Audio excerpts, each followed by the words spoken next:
જય સ્વામિનારાયણ. મારું નામ રક્ષ કુમાર ગાબાણી છે. આજે હું તમારી સમક્ષ રજૂ કરી રહ્યો છું એક બાળકની વેદના. તમને ખબર છે અમારા બાળકોનો દુશ્મન કોણ છે? આ મોબાઈલ. તેમને સ્ટડી નથી કરવા દેતો, તેમને ફિઝિકલી ગેમ્સ નથી રમવા દેતો, ને સૌથી ઇમ્પોર્ટન્ટ કે તેના મારા માતા પિતાનો પ્રેમ છીની લીધો છે. જે માતા પિતાની આંગળીઓ છોકરાઓના માથામાં ફરવી જોઈએ તે મોબાઈલની સ્ક્રીન ઉપર ફરે છે. એના સોલ્યુશન માટે મેં આ મોબાઈલ બેંક બનાવી છે. તેમાં તમારો ફોન પણ ચાર્જ થઈ શકે છે. આ મોબાઈલ બેંકનો કોઈ પણ ખર્ચ નથી.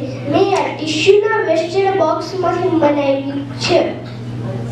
હવે તમને એમ થશે કે મોબાઈલ બેંકનો યુઝ કઈ રીતે કરવો, તો દરેક માતા પિતાએ ઓફિસેથી આવીને તેનો ફોન આમાં મૂકી દેવાનો. તમારો કિંમતી સમય ફેમિલી ને છોકરાઓને આપવાનો. તેથી હું દરેક માતા પિતાને વિનંતી કરું કે મોબાઈલ બેંક યુઝ કરો, ફેમિલીને ટાઈમ આપો ને છોકરાઓને સંસ્કાર આપો. જય સ્વામિનારાયણ.